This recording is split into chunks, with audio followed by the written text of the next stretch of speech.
So, Czechoslovakia Part 2.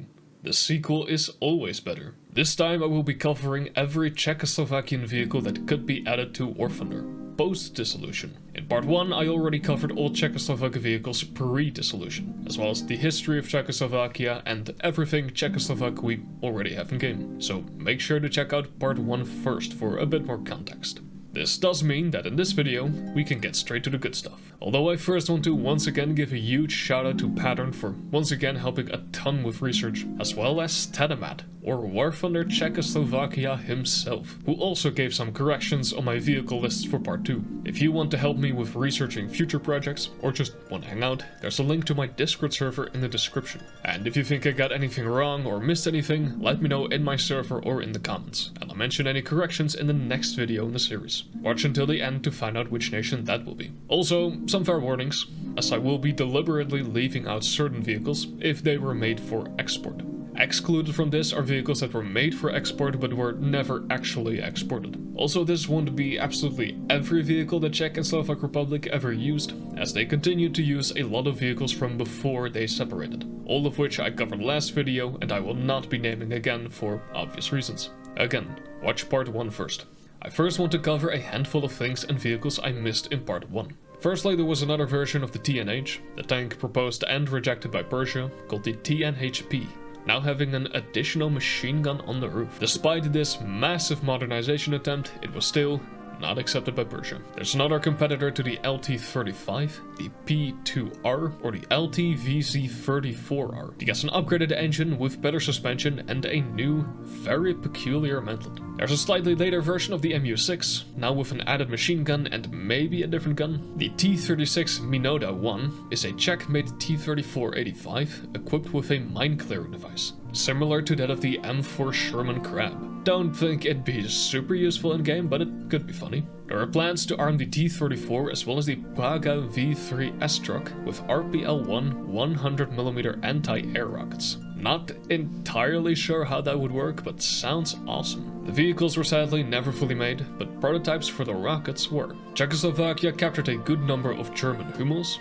a number of which had their 150mm guns rebored to fit Soviet 152mm shells. This is probably the only real picture we have of it, in Czechoslovak service at least. Some of them were sold to Syria though, where we got a much clearer picture of it. The added machine gun is a Syrian modification. Continuing with German tank destroyers, there are plans to mount the 150mm howitzer from the Brumbar into the Hetzer as well, but now having literally 0 degrees of gun depression. The full vehicle was again sadly never completed, but the gun mount with gun were made for the Hetzer, so pretty much all components necessary were fully made. The Hetzer was also equipped with the Tatra V8 and V12 diesel engines at some point, but these were likely never armed. There's a prototype for the VZ-51, with the rockets mounted on the American Studebaker US-6 truck, and lastly there's another MLRS truck, the Tatra 128 RK3, armed with 8 210mm rockets. There are also a number of paper vehicles that were never made that I missed, and I will once again just show them in a quick slideshow.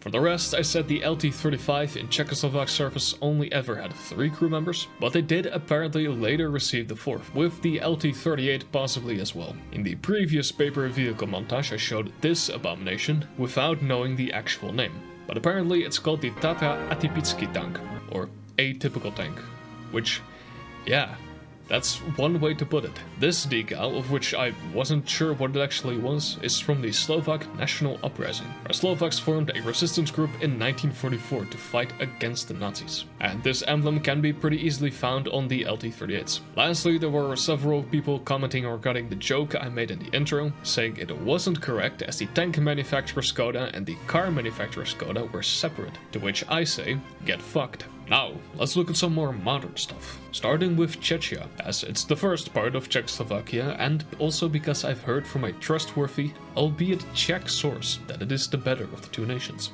Also, I am fully aware that I mispronounced Czechia constantly in part 1. Thankfully, this bothered absolutely no one, apart from Pattern, which I can live with. Anyway, Czechia, or the Czech Republic? I have no idea what your preferred pronouns are. Known for nothing but beer and racism. Apparently.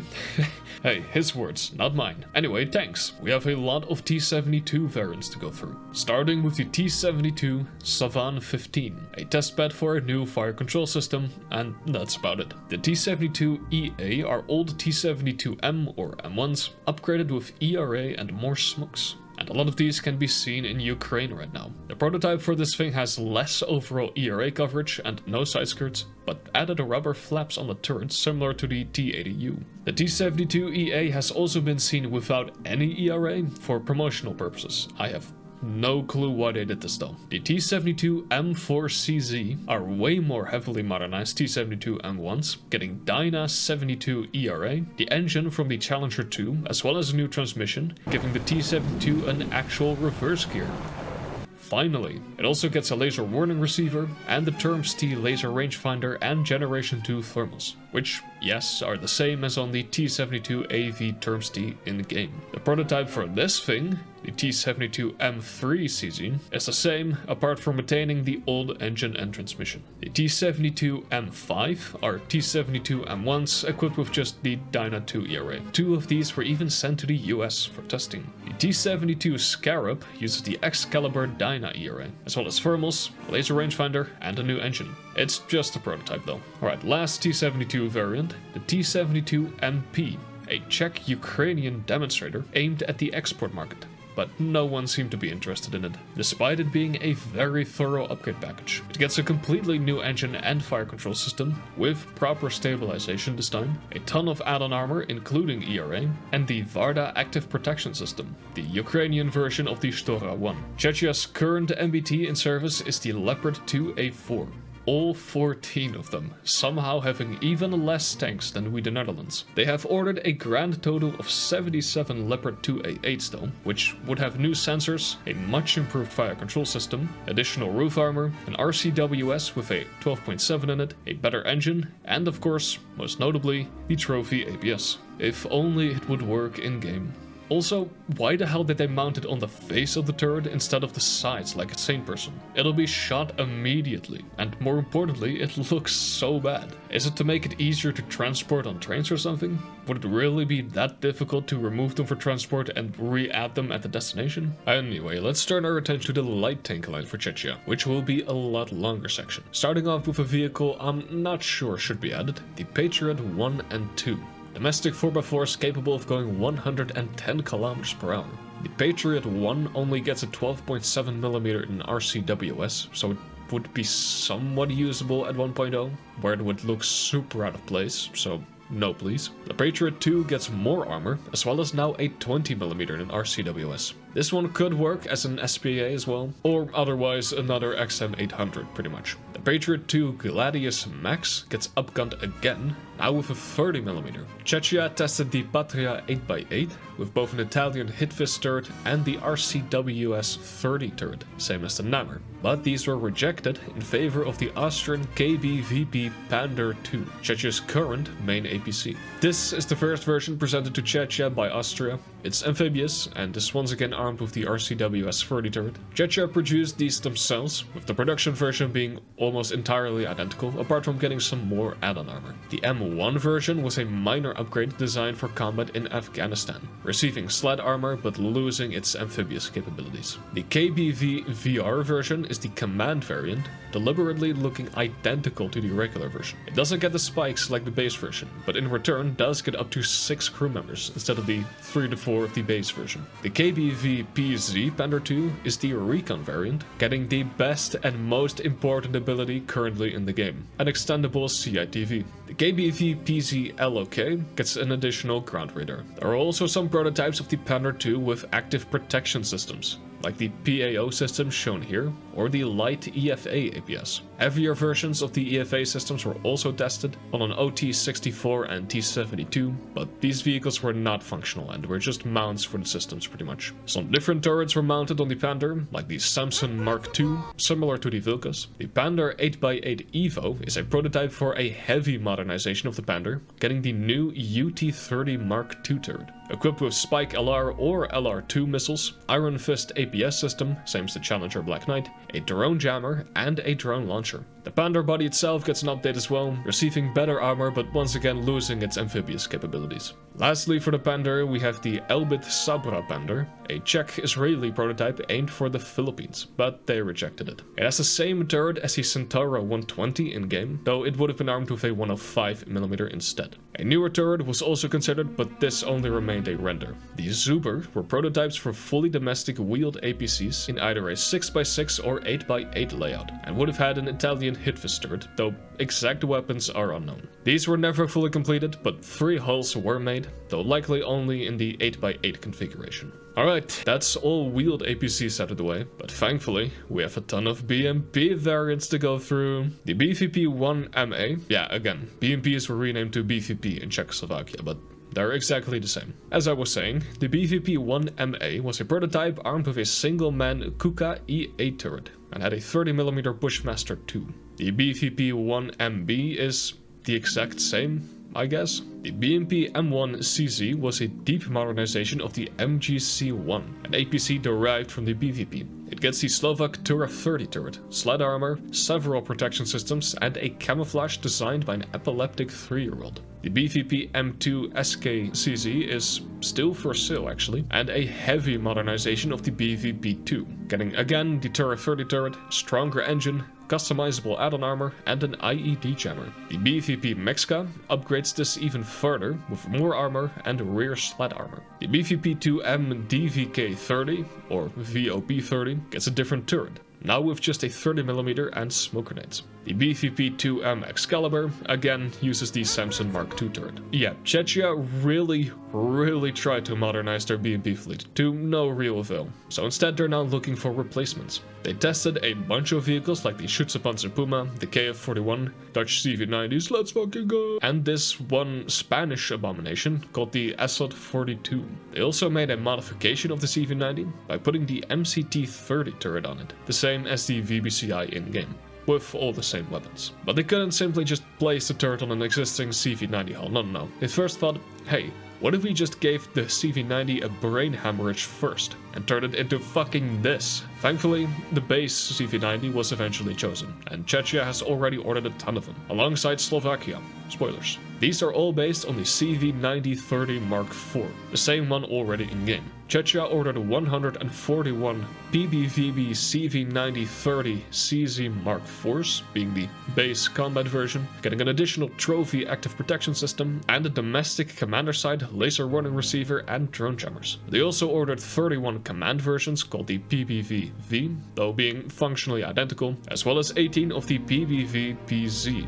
being the recon version, receiving the domestic Mizar ground radar. The rest are all either non-combat units or APC variants armed with just 50 kills. Alright, let's move to the much shorter artillery section, starting with a number of upgrades from the Dana. The Dana M1CZ was a prototype for an upgraded fire control system. This was further upgraded to the Dana M1M, which was a joint project between Czechia and Slovakia actually, getting again an upgraded fire control system, as well as a modernized chassis and better ammunition. This was upgraded again to the Dana M2, now receiving better armor, a digital fire control system, and better mobility. The Dida received most upgrades from the M2, but now also having its 152mm gun swapped for a 155mm, compatible with NATO ammunitions, all in a brand new automated turret. Last for the Dana series, if you can even still call it that, the Morana, a huge redesign moving the entire fighting compartment to the back. It gets a better overall protection, as well as thermals, a laser rangefinder, and can be equipped with a 12.7 in an RCWS. Czechia has also trained and ordered Caesars from France, but France is being really slow with delivering them, and Czechia might even pull out of the deal entirely. For mortar carriers and MLRS, there isn't actually a ton. There's a couple prototypes for a mortar carrier on the Panther body, namely the SHM Panther.2 8x8CZ, made by Austria, being a Portuguese Pt.2 with a simple 120mm mortar in the back. A bit more of a usable vehicle would be the Panther.2 8x8 Elbit crossbow, now with a 120mm mortar in a new turret, and a demonstrator shown at the EDET 2025. It gets increased protection as well as the Iron Fist APS. The mortar gets a 6-second autoloader and can fire conventional or guided ammunitions, and it gets a coax 50 cal. Another potential future mortar is the Titus MRAV 120, an automatic 120mm mortar as well, but this remains just a toy model for now. The only rocket artillery, if you can even call it that, currently in service is a 6x6 Tatra truck with 3 122mm MV3 rockets. There are some proposals though, like the French-Czech Tatra 815-7 8x8 KNDS MLRS, or an MLRS on Kalan, an amphibious vehicle which would have a modular design. With artillery out of the way, let's look at the SPAAs for Czechia. Firstly, there are again some vehicles that I don't think should be added. Czechia has a good number of technicals, i.e. pickup trucks with whatever they had left bolted to it. All those fucked up Toyotas in the Middle East are great examples of Technias, and Czechia has them as well. Technicals, if you will. But yeah, a lot of these are armed with just 7.62 machine guns, grenade launchers, or 50 cals. Technically, they could work at 1.0, but they would again look very, very out of place. Not to mention, they'd be nearly unusable. There are, however, both a Toyota Land Cruiser and a Land Rover Defender, both armed with M134 7.62 miniguns, and I'll never say no to more miniguns. The Caracan is another Toyota Land Cruiser,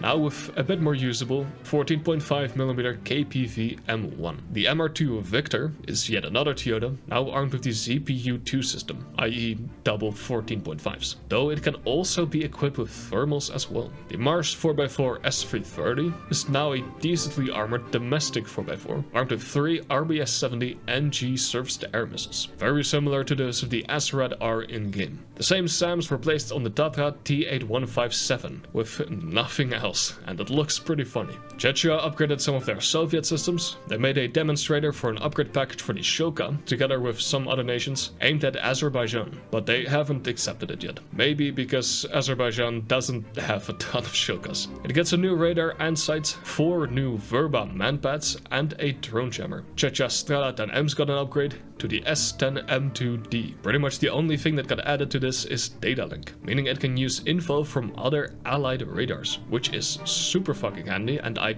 think got added to the game already as well. The 2K12 saw an upgrade to the 2K12 Coupe CZ, getting new Apside 2000 missiles based on AIM-9Es. Czechia ordered Israeli Spiders, similar to the one we just got in game. Specifically, they ordered the Spider MFU SR, or short range, being armed with Derby advanced fire and forget missiles, or Python 5 lock-on after launch missiles, with a range of 40 kilometers, as well as the MFU MR, or medium range, being pretty much the same as the current Spider in-game, just on a Tatra chassis, just like the short range version. Czechia is looking to get more SHORAD systems, with some potential ones being a 6x6 Tatra truck with the Turkish Korkut turret, with a double 35mm and good radar and tracking. Another is the Kalan system mentioned previously, now with the Mantis system on top. Next to the Panther crossbow shown at the EDET 2025 was the Panther.2 8x8 UT30 Mark III CUAS, an up-armored Panther-2 with a new turret armed with a 30mm, 4 Pioran SAMs, again the Iron Fist APS, target tracking, laser and thermals. Alright, that's all Czech vehicles out of the way. I can finally stop saying Czechia, that was getting really tiring. Slovakia, known also for racism and beer. Wow, Eastern Europeans truly are a diverse bunch. Although, according to Wikipedia, Slovakia is also known for their allegiance with Nazi Germany, though this is generally considered to be a bad thing. Anyway, let's look at their tanks, starting with more T-72s. The T-72 M1A was a prototype for a deep modernization leading to the Moderna. It gets the same Dynas ERA as the Moderna, as well as a better domestic engine, better optics and a laser rangefinder. The T-72 M2E Moderna was the last precursor to the M2 Moderna we have in game, with the only difference being that instead of the 130mm, it gets two 20mm. A single T-72 M2 Moderna was also tested with a 1000 horsepower engine, compared to the 850 horsepower of the normal Moderna. That's already it for tanks. apart from of course the Moderna we already have in game, as well as more Leopard 2A4s, though these are sometimes seen with cope cages in Slovakia. Slovakia is also looking for more modern tanks. They have their eyes on a couple of options, namely the Leopard 2A8, CV90-120 and the K2PL, the Polish variant of the South Korean K2 Black Panther, which would be renamed to K2PLS. What Slovakia lacks in tanks, they mostly make up for with light tanks and IFVs, starting with more BMP variants. Not that many though, thank Matanui. The BVP-1 1MT is, well, a BVP-1 with the domestic 1MT turret. It's a single-seat turret armed with Russian weaponry and all modern systems you'd expect. The BVP-M is a modernization to the BVP Svojda, with a total of 17 vehicles built. It very simply just gets the Turret 30 turret, armed with Russian 30 mils and missiles, same as the BMP-2. The BP SPAA Istar improves further on this design, with a laser warning receiver, improved internal components, and the option for camo netting. There was a prototype for the BVP M2 SKCZ, modified to Slovakian standards, called the BVP Shackle, with the difference being the loss of the IED jammer and commander override, but in return getting more front armor. It was trialed by the Slovakians but never accepted. Like the Leo 2A4s, the base BMP-2s have also been seen with cope cages in Slovak service. The BVP-2s received some different turrets, like the RCWS-30, same as the Czech Panther 2 and Nammer in game, as well as the KD-V30 turret, a domestic single-seat low silhouette turret, armed with a Soviet 30mm, 7.62 MG and smokes. This system can also be equipped with a 30 or even 40mm Bushmaster. The same turret was also tried on the BMP-3, BTR-80 and a 6x6 version of the Panther. The Cobra S is a BVP-1 equipped with the domestic Cobra turret, very similar to the previous KD-V30 turret, but now completely crewless, and it can mount Conqueror's ATGMs. This same turret was put on the BTR-70, called the Cobra K, as well as the OT-64 and another 6x6 Panther. The BVP-1 was also equipped with the Cobra 2 turret, now getting thermals and a laser, and this version also gets an IED jammer. Alright, moving to wheeled vehicles, my favorite. The Iveco LMV SMV-01 is a 4x4 armed with either a 12.7 VSVT or a grenade launcher, as well as a Soviet ATGM like the Conquerors or the monetization missile. Now this thing could also be added as a tank destroyer instead, but Gaijin is kinda random on how they class vehicles. The Zetor Gerlach is a domestic 4x4 with pretty decent armor. The base version is armed with just a 12.7 in an RCWS, but a Javelin can be added to this. The Zetor Gerlach RS6 upgrades this even further, now getting a 30mm instead of the 50, now in a Norwegian RCWS. Slovakia has ordered M1278 GLTVs from America, armed with a 30mm, and should be delivered this year. The Scipio is a Slovak-Polish vehicle, using the Patra 8x8 as a base, and once again the Turret 30 turret with either Eastern or Western weaponry. Again, using the Patria and Turret 30 turret is the Patria Turret 30 V10, a tech demonstrator for a future vehicle with the V10 turret, though the actual demonstrator has the V9. The V10 will get the Gladius Twin RCWS, Harpia APS, Viper multi-canister drone launcher, a 30mm Bushmaster, and 2 hidden Spike LR missiles. There's yet another Slovakian Patria Turret 30 project, now in collaboration with Finland, called the BOV 8x8 Vidra. This one can again be armed with either Russian or Western 30mm, as well as camo netting. There's also a version of this thing armed with the Slovak GTS-10N autocannon, which is another 30mm that can fire NATO ammunition, but at the speed of the Russian 2A42.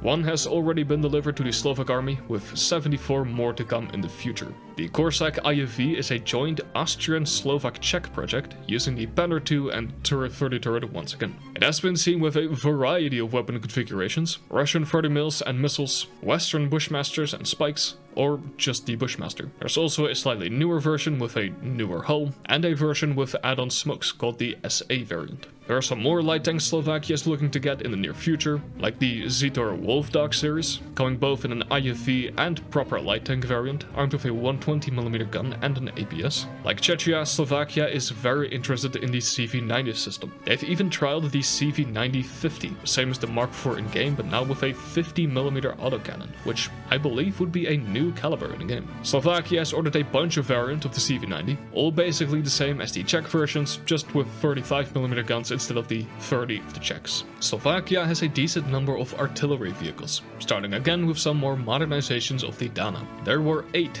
VZ77/99 Modans, modernized Danas with a new fire control system and a better targeting system. Another modernization is the VZ2000 Susanna, which Slovakia has 16 of, with an additional 12 made for Cyprus. The big change of this version is the old 152mm howitzer being switched out for a 155mm, capable of firing standard NATO ammunitions. The Susanna was upgraded further to the Susanna 2, with first some prototypes. The first prototype, also known as the Susanna XA1, got a completely new cabin, with a new engine as well. The second prototype relocated the smoke grenades, added a 7.62 MG on the roof, as well as a laser rangefinder. The third prototype just removed the laser rangefinder.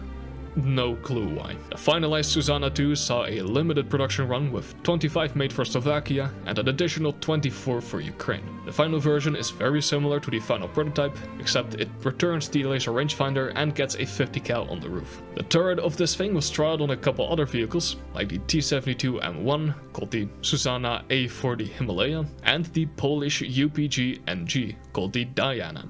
Another series of wheeled howitzers is the EVA series, a prototype 6x6 with a light 155mm howitzer. It also gets a laser rangefinder, but the crew in the back would be completely exposed. The second version had the same system, but now on an 8x8 chassis, as it could carry more weight. The EVA M2 goes back to the 6x6, though a better one, and now has a fully enclosed fighting compartment. These will be produced from Malaysia though, so Slovakia likely won't be getting this version. For ATGM carriers, we first of all have the OT-90M Zarmot, based on the BVP-1 but armed with just a 14.5mm KPV and a Soviet missile of choice. The Alligator is a domestic 4x4 which can be armed with Conqueror's ATGMs, and the mini Samson version carries a 12.7 and 2 spikes in an RCWS. Again, these could really be either tank destroyers or light tanks. For mortars, we don't have a ton here. There's the AM-120, a Tatra 6x6 with an armored cabin and a remote-controlled 120mm automatic mortar. The prototype of this thing just removes the armor from the armored cabin and leaves all the ammunition and everything completely exposed. A later model of this thing seems to delete the entire previous system and instead replaces it with the Helldivers 2 mortar sentry. Last but certainly not least is the SVO. This Warhammer looking motherfucker is a BVP armed with 24 airburst mine clearing mortars. Each round has 26.5 kilos of explosives, making them slightly stronger than that of the Matilda Hedgehog. Doubt this thing would be useful, like at all, but it looks so fucking funny. Alright, almost done. We have a handful of SPAAs left, then we're done for the day. The Brahms is a continuation of the Czechoslovak Strop 2, using a Dana body armed with a 30mm with a laser rangefinder, passive radar, optical tracking, 4 9M313 missiles, a 7.62, smoke grenades, and night vision. A very good all-round SPAA. The OT-90 PVO is another OT-90 variant, i.e. a BVP with just a 14.5 as main armament, but this one also has 2 guys standing in the back holding Strela 2 manpads. I mentioned this in part 1, but we don't have any handheld weapons in War Thunder yet, but I really don't see why it wouldn't work. Let's move to more realistic designs though. The AMV 4x4PL is a Slovak-German 4x4 equipped with the Asrat system, same as the Ocelot but now armed with 2 FIM-92 Stingers and 2 9M39 Igla manpads, for if you want both the best of one world and also something Soviet. The Wolf 25C UAS is a much more modern 4x4, a fully domestic design with actually very solid armor, able to withstand 14.5s. The turret is crewless and is armed with a 25mm with airburst ammunition and target tracking, and can additionally be armed with extra machine guns, manpads, or even ATGMs. For long-range SPAA, Slovakia just ordered the Tatra 8x8 Brak MX from Israel, which should be delivered this year. The missiles have a total range of 180 kilometers, with the radar having 280 kilometers range. Pretty alright. That was it for SPAA already, and of course Czechoslovakia as a whole. Man, this was a big project, but I'm glad I got it done. I'm very excited for the Czechoslovak tech tree, which, again, should absolutely be a tech tree, but I'm excited for anything new for Ground at this point. Again, any corrections will be mentioned in the next part in the series. I know I said Yugoslavia will be soon, but seeing as we just got the air tree, next part will cover Switzerland. After that, I'll go over Yugoslavia, I promise. Unless I decide otherwise. Anyway, that was all. Subscribe.